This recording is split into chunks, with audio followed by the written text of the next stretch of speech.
好啦，嗱入到嚟房間嗱，咁呢間房間咧就係阿仔房瞓啊嘛，嗱，咁呢間房嘅空間咧就係一個4尺乘6尺嘅空間，咁上面就係一張3乘6尺嘅標準單人床啦，咁就配咗呢度1、2、3、4級嘅樓梯櫃，咁呢個樓梯櫃佢嘅闊度係幾多咧？嗱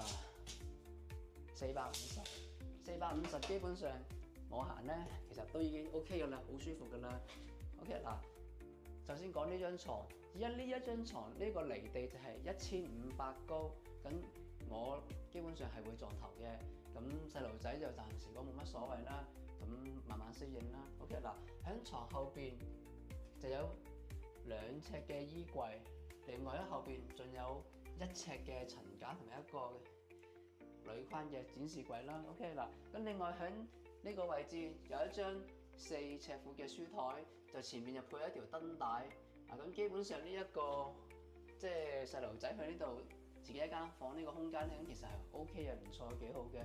我哋上面睇下。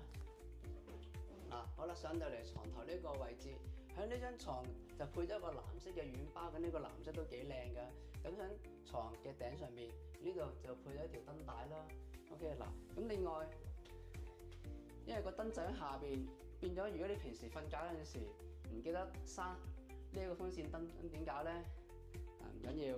咁今次咧，我哋就逢係遇到呢啲問題，我哋就會裝呢啲遙控嘅燈掣。個主燈掣就喺下邊，咁呢一個遙控燈掣，咁呢個隨意貼咧，其實貼響邊都得嘅。你可以貼響呢度又得，貼響床頭前面亦都可以，隨你嘅啫。咁而家呢一間房咧就配咗2個嘅隨意貼俾佢，咁下邊一個，上面一個，咁隨佢中意貼邊都冇所謂噶啦。OK，咁另外而家呢一個床面，而家未放床褥啊嘛，而家呢個床面到個天花頂就37寸，咁如果你放一張最薄嘅床褥，咁其實都仲可以，即係個人仲可以坐喺度嘅，咁應該睇先大約係應該仲有。如果以我計，應該仲有6寸嘅，咁佢到時放一張最薄嘅床褥，咁都可以坐喺度睇書嘅 ，OK 冇問題啦。OK， 我哋望下前邊呢個位置，喺床尾呢個位置咁，因為呢間房裝唔到冷氣，但係佢好處咧就喺呢個位置係有獨立嘅窗，咁佢咧就配咗一個呢啲蚊網喎，左右推嘅蚊網喎。OK 另外喺床尾位置就配咗呢隻氣窗啊，咁呢一隻咧就係。